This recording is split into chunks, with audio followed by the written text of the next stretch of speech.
Nós estamos na série Atos de Transformação. E nós vamos falar hoje sobre uma personagem chamada Dorcas. Hoje esse é o nosso tema aí, Atos de Transformação, Dorcas. Para essa reflexão, eu quero convidá-los à leitura de Atos, capítulo 9. Nós vamos ler então do verso 31 ao 43. A igreja passava por um período de paz em toda a Judéia, Galiléia e Samaria. Ela se edificava e, encorajada pelo Espírito Santo, crescia em número, vivendo no temor do Senhor. Viajando por toda parte, Pedro foi visitar os santos, que viviam em Lida. Ali encontrou um paralítico chamado Enéas, que estava acamado fazia 8 anos. Disse-lhe Pedro: Enéas, Jesus Cristo vai curá-lo. Levante-se e arrume a sua cama. Ele se levantou imediatamente. Todos os que viviam em Lida e Sarona o viram e se converteram ao Senhor. Em Jope havia uma discípula chamada Tabita, que em grego é Dorcas, que se dedicava a praticar boas obras e dar esmolas. Naqueles dias ela ficou doente e morreu, e seu corpo foi lavado e colocado num quarto do andar superior. Lida ficava perto de Jope. E quando os discípulos ouviram falar que Pedro estava em Lida, mandaram-lhe 2 homens dizer-lhe: não se demore em vir até nós. Pedro foi com eles, e quando chegou, foi levado para o quarto do andar superior. Todas as viúvas o rodearam, chorando e mostrando-lhe os vestidos e outras roupas que Dorcas tinha feito, quando ainda estava com elas. Pedro mandou que todos saíssem do quarto. Depois ajoelhou-se e orou. Voltando-se para a mulher morta, disse: Tabita, levante-se. Ela abriu os olhos e, vendo Pedro, sentou-se. Tomando-a pela mão, ajudou-a a pôr-se de pé. Então, chamando os santos e as viúvas, apresentou-a viva. Este fato se tornou conhecido em toda a cidade de Jope, e muitos creram no Senhor. Pedro ficou em Jope durante algum tempo com um curtidor de couro chamado Simão. Amém? Em nosso último encontro, eu disse que o verso 31 que acabamos de ler faz a transição dos eventos ocorridos logo após a conversão de Saulo, a quem hoje chamamos de Paulo, para apresentar a autoridade de Pedro sobre a igreja primitiva e o seu apoio à pregação do evangelho aos gentios, a partir então da experiência vivida na casa de Cornélio. Após a ida de Paulo para Tarso, a igreja, segundo o texto, entrou num período de paz em toda a Judéia, Galiléia e Samaria. E segundo, nós acabamos de ler, ela crescia encorajada pelo Espírito Santo em número. Durante este período de paz que se encontrava a igreja, Pedro passou então a visitar os santos que haviam se espalhado devido à perseguição em Jerusalém. Certamente que ele buscava fortalecer os cristãos outrora perseguidos e os novos convertidos. Em Atos 8 nós lemos que ele e João foram para o quê? Samaria. No capítulo 9, agora, nós vamos encontrar Pedro, então, já na cidade de Lida. Eu vou pedir para colocar o mapa na tela para vocês. Então, aí vocês conseguem visualizar neste mapa, onde está ali vermelho, vocês estão vendo Lida, e onde está amarelo, vocês estão vendo Jope. Lembrando que Pedro está em Lida, e ele vai depois para Jope. Lida era uma cidade na Judéia que pertencia à tribo de Efraim, situada ali então na estrada entre Jerusalém e Jope. Em Lida, Pedro curou um paralítico chamado Enéas, que estava há 8 anos acamado. E tal milagre colaborou para a conversão, então, de muitos na cidade de Lida e Sarona. Agora eu vou pedir para colocar um outro mapa. Aí vocês têm aquela região vermelha. Essa região vermelha é a região que se chama Sarona. Sarona é a palavra Saron. É o nome dado, então, a um terreno plano, a uma planície. Havia 2 regiões em Israel de pastagem com este nome. O nosso texto se refere aí, então, à planície entre as montanhas de Efraim e o mar Mediterrâneo, conforme vocês estão vendo ali. Entre o Carmelo, que fica ao norte, e Jope, ao sul. Foi este Saron que se tornou célebre pela sua beleza e fertilidade. Então, quando nós estamos falando de Saron, nós estamos falando de uma região plana, de planície. Então foi essa planície que se tornou célebre por sua beleza e fertilidade. Ainda hoje, essa região ela conserva estas qualidades. Você encontra ali adornado este local de rosas brancas, vermelhas. Aí você lembra o que? Rosa de Saron. Essa região também tem narcisos, cravos encarnados, lírios brancos. É uma região, então, que diz ser muito bela. Em Jope, cidade localizada no litoral do mar Mediterrâneo, conforme nós já tínhamos ali olhado no mapa, havia uma discípula chamada Tabita, que em grego é Dorcas. Tabita é o nome de origem aramaica, que significa gazela. Tabita significa gazela. Enquanto Dorcas é o mesmo significado no grego, gazela. Embora nos pareça estranho, né? Você dar este nome a uma filha, vou colocar o nome da minha filha Gazela. Para nós, hoje, pode parecer um pouco estranho, mas era muito comum naqueles dias. Por quê? Porque a gazela era considerada por eles um animal bonito, um animal elegante no seu andar. Então, era comum se dar à menina esse nome. Então, era como se estivesse chamando, na verdade, não de gazela, mas de elegante, de bela. Essa era a ideia. Mas no pé da letra, significa gazela, tá? Pedro estava, então, em Lida, que ficava o quê? Perto de Jope.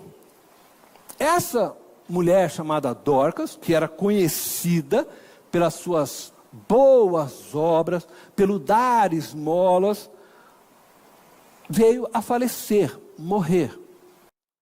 E Pedro, que estava perto, então foi chamado para ir à cidade de Jope. Nós vemos no texto que foi enviado 2 homens para chamá-lo. Quando Pedro chega em Jope, e ele vai ao quarto superior, onde estava sendo velada Dorcas, as viúvas que lá estavam, diz o texto que o cercam, o rodeiam, né? Chorando e apresentando para ele os vestidos, as roupas que ela havia feito para elas. Pedro pediu naquele momento que todos saíssem do quarto. Depois ajoelhou-se e orou. Voltando-se então para a mulher morta, disse: Tabita, o nome dela em aramaico, levante-se. Ela abriu os olhos e, vendo Pedro, sentou-se. E este fato que se tornou conhecido em toda a cidade de Jope. Um milagre. Ela estava morta, veio à vida novamente, ressuscitou. E aquilo se espalhou. A rádio pirata, né, anunciou para todo mundo. E as pessoas vieram que a crer por causa deste fato. Afinal de contas, Pedro havia pregado sobre Jesus. E ele falou ali também, certamente, em nome de Jesus. E eles vieram a crer, então, em Jesus Cristo. Então, aquele fato notório atraiu muitas pessoas. Eu quero destacar, assim, dentro dessa história algumas coisas para nós. Eu acredito que nós podemos dizer que os milagres realizados por Pedro, narrados nesta perícope, e aí eu vou lembrar que teve o milagre de Enéas, na cidade de Lida. Estava 8 anos acamado, e agora, próximo, esse milagre em Jope da ressurreição. Os milagres autenticam o ministério apostólico de Pedro. Por isso, como eu falei, há uma transição da conversão de Saulo, agora onde Lucas está mostrando e autenticando este ministério apostólico de Pedro, e está com isso também autenticando a veracidade de Jesus pregado por Pedro. De fato, aquele era o Messias. Uma mulher morta foi ressuscitada.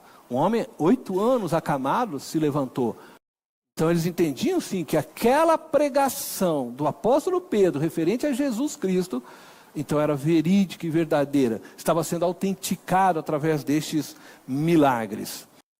Hoje, então, eu quero me concentrar aqui na personagem Dorcas. Não vou me prender a Pedro. E a primeira transformação, visando que nós estamos falando de atos de transformação, e eu tenho buscado enxergar transformações em cada parte daquilo que tenho trazido a vocês. A primeira transformação que eu destaco aqui a partir da vida dela, é que Dorcas, do anonimato, ela vai ao reconhecimento.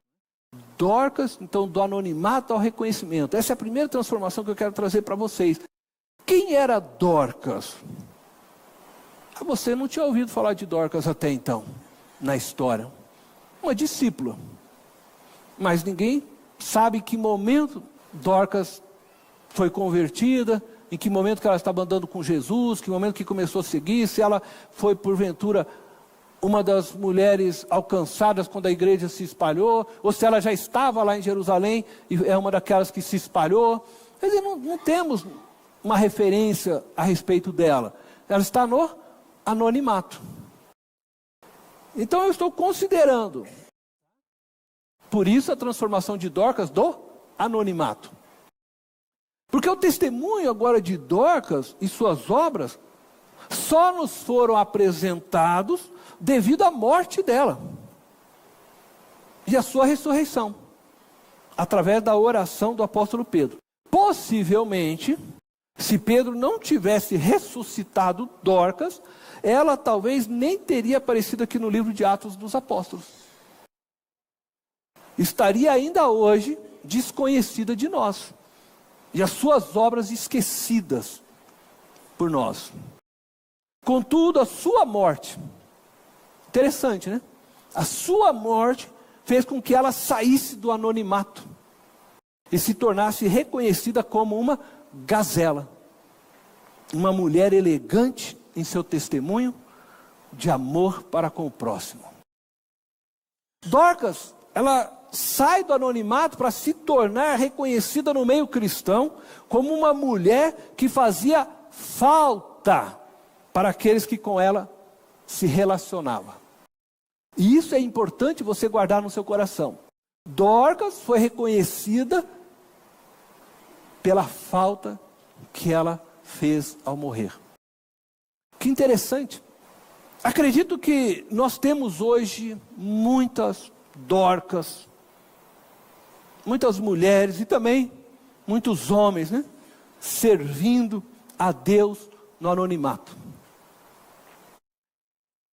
Não são conhecidos da mídia gospel, contudo as suas vidas fazem falta onde estão servindo.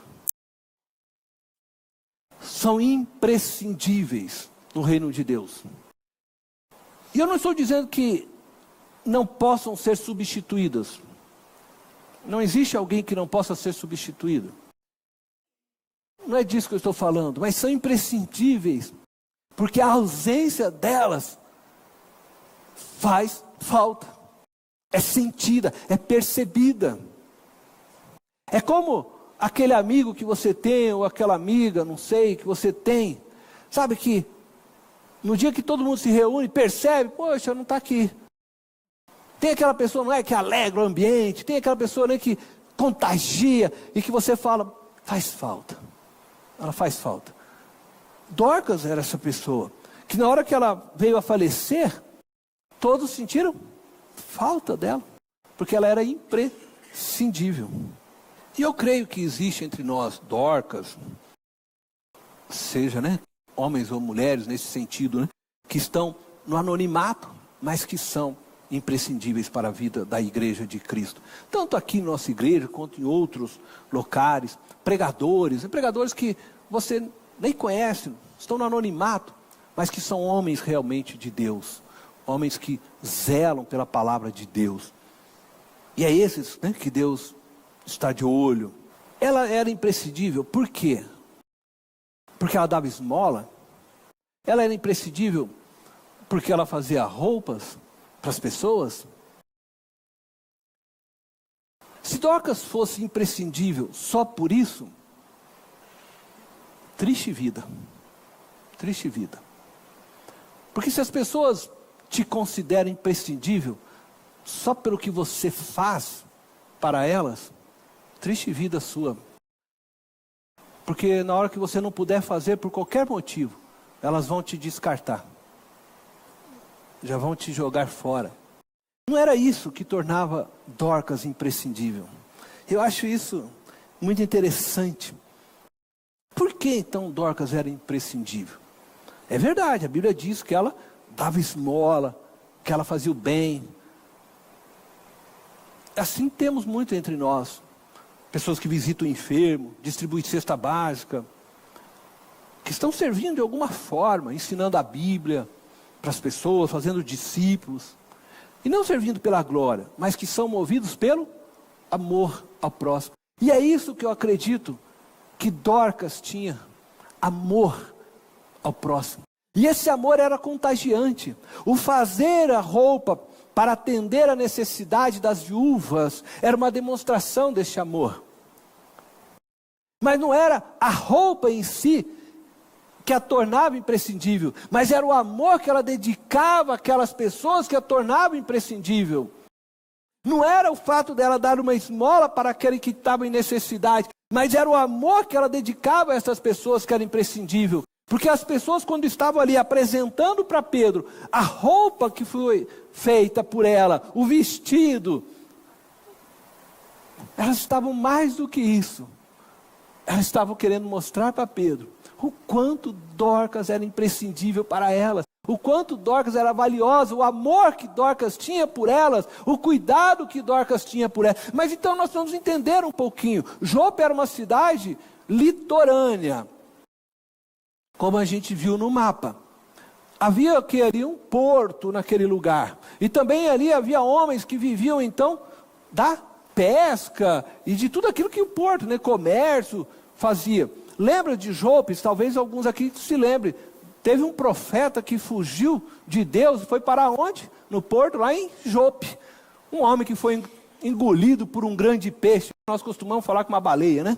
Mas que foi engolido por um grande peixe. Um tal de Jonas foi parar lá em Jope. Agora preste atenção. Quem eram as pessoas que ela estava ajudando? Viúvas. O que acontecia na cidade ali? Muitas mulheres eram casadas com esses homens do porto, com esses homens da pesca, com esses homens que viviam do mar. A cidade era portuária. Esses homens entravam em alto mar naqueles tempos. Não tinha toda a estrutura que nós temos hoje de navegação, não tinha tudo. E muitos desses homens sumiam, nunca mais voltavam. Muitos morriam em alto mar. Então a cidade tinha muita viúva. Pode ver que é viúva, não era viúvos, né? Viúvas. Essas mulheres, você precisa considerar que nós estamos falando daquele tempo antigo. Essas mulheres, elas não tinham trabalho, né? Hoje, nós temos aqui viúvas também, mas que trabalham, que produzem, que têm seu ganho. Naquele tempo não era assim. As mulheres dependiam inteiramente dos seus maridos, que iam então lá para a pesca, e aí não voltavam mais. O que acontecia com essas mulheres? Elas ficavam desamparadas. E agora elas estão sem recursos. E essa mulher cheia de amor, vendo tudo isso na sua cidade, e vendo as irmãs da igreja dessa forma, ela começa o quê? Poxa, preparar para elas roupa, dar esmola, né, dar assistência que elas necessitavam. Ela vai buscando suprir para a vida dessas mulheres o que ela pudesse. Ela fazia com todo amor e carinho. E isso comovia essas viúvas.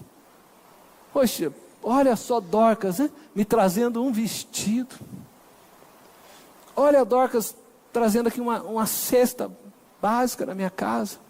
E eram mulheres, muitas vezes viúvas novas, casaram, o marido foi pescar e às vezes morreu jovem. Elas estavam lá, jovens, viúvas, eram também viúvas de mais idade, mas Dorcas estava sempre ali cuidando delas, provendo que ela pudesse para aquelas mulheres, para aquelas viúvas. E isso é algo tremendo. E é isso que nós precisamos olhar para essa história e compreender. Então, é mais do que simplesmente o ato de dar um vestido, é mais do que simplesmente o vestir, mas é a preocupação e dedicação que ela tinha para com todas aquelas viúvas. Ela estava provendo para elas esperança. Ela estava provendo para elas conforto, através do seu abraço, através da sua roupa, através de uma cesta básica. Ela estava dando àquelas pessoas o amor que elas precisavam na ausência do marido e o sentimento de que não estavam desamparadas. Era como se Dorcas estivesse falando: conte comigo, eu estou com vocês. É isso que tornou essa mulher imprescindível. Ela fazia então falta para aquelas mulheres. E quando Dorcas morre, elas mandam chamar Pedro. Não é porque Pedro era o grande apóstolo, não. É interessante, né? Porque às vezes nós queremos chamar as pessoas pelo nome que elas têm, pelo que elas representam. Vamos trazer para o nosso púlpito, né, aquela pessoa, aquele pregador, porque ele é famoso. Não. Elas mandam chamar Pedro porque queria Dorcas. E já era notório e muito ouvido os milagres que Pedro estava fazendo e realizando. De tal forma que Pedro, até por onde passava a sombra, curava. Gente, traz esse Pedro aqui. Nós queremos Dorcas. Então, o Pedro se torna diante de Dorcas pequeno. O brilho do apóstolo, diante do brilho dessa mulher, do seu testemunho, se torna pequeno. E então Pedro vai até aquele lugar. E o milagre acontece conforme nós lemos. Eu acho isso tremendo nessa passagem. As grandes transformações, elas acontecem muitas vezes através de pequenos gestos, carregados de amor. Pequenos gestos carregados de amor. É o que de fato marca a vida de um ser humano. Às vezes, é aquela flor que você entregou para sua mãe, com tanto amor e carinho que jamais ela esquece. É o amor que marca. É o amor que marca a história. E assim é a nossa vida. Da mesma forma que quando o inverso acontece, também marca muito a alma da pessoa. Quando alguém chega com você carregado de ódio, te trata, né, dessa forma, aquilo fere a alma. E a pessoa demora anos, às vezes, e às vezes nunca vence aquilo. Fica lá impregnado. Uma palavra que foi dada com ódio, com rancor, cheio de ira, fere. Que é o oposto. Mas o amor é algo maravilhoso. E Dorcas estava fazendo isso. De forma então que ela era para eles imprescindível. Eu já estou vendo lá as crianças, eu falei, eu preciso acelerar aqui. Eu vou então terminar. Mas eu vou terminar chamando você para uma reflexão. Se você morresse hoje, isso não vai acontecer, tá bom? Fica tranquilo. É só uma hipótese, tá bom? Se você morresse hoje, as pessoas de sua comunidade iam sentir falta de você?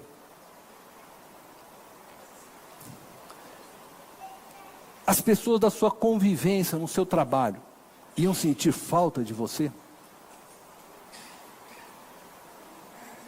sua casa, sua família, ia sentir falta de você? O quanto você é realmente relevante na vida das pessoas que te cercam? O quanto que você é imprescindível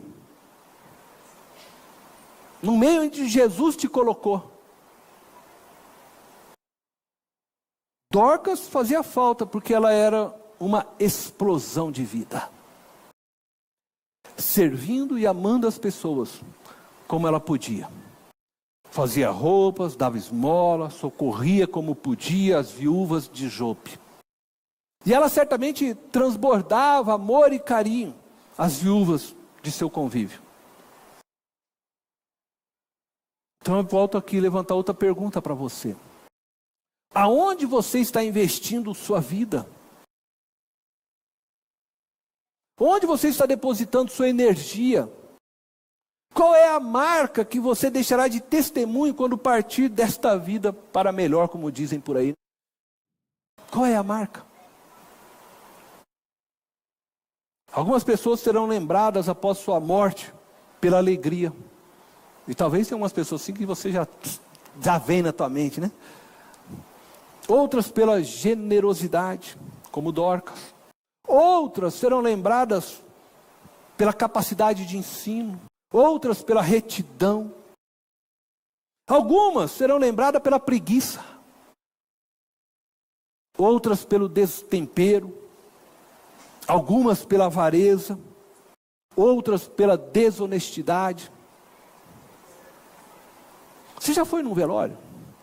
Daqueles que você chega lá e aí você chega lá, está lá o corpo, as pessoas choram, daí sai lá para fora um pouquinho assim, aí alguém começa a contar a história da pessoa, não é assim? Ah, aquela pessoa, dia tal, ela fez isso, fez bem. E assim tem aqueles que lembram das coisas boas que vão contar, porque a pessoa deixou marcas boas, mas tem aquelas pessoas também que depois vão ser lembradas pelas coisas ruins. As pessoas vão falar assim, essa pessoa foi assim, foi hipócrita, foi isso, foi aquilo. Tudo se revela no fim.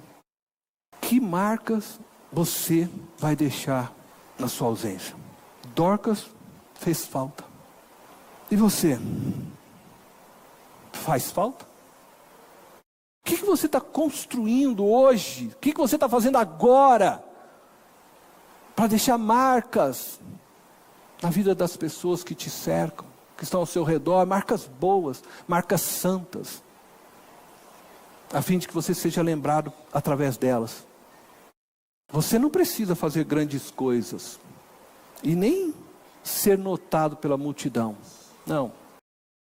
Para você fazer coisas notórias. Dorcas estava no anonimato.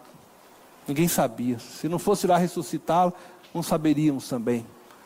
Mas ela estava fazendo. Ela estava fazendo. Ela estava fazendo. Você não precisa fazer para os homens verem. Faça para Deus ver. Mas faça. Não deixe a sua vida passar sem que você deixe marcas nas pessoas de amor. Não deixe a sua vida passar de forma que depois ninguém mais se lembre de você. Pense sobre isso. Não precisa fazer grandes coisas, mas faça com amor as pequenas coisas. E elas marcarão as vidas para todo sempre. Use o seu dom. Por mais simples que você possa achá-lo. Por mais irrelevante que você possa considerá-lo. Mas use-o com amor, para honrar Jesus, e não a si mesmo.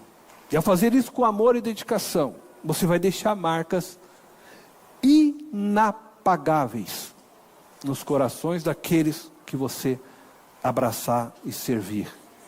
É através deste testemunho, do seu testemunho, das marcas que você deixar, portas também se abrirão, para que você possa dizer: eu sou cristão, e Cristo será honrado através de você.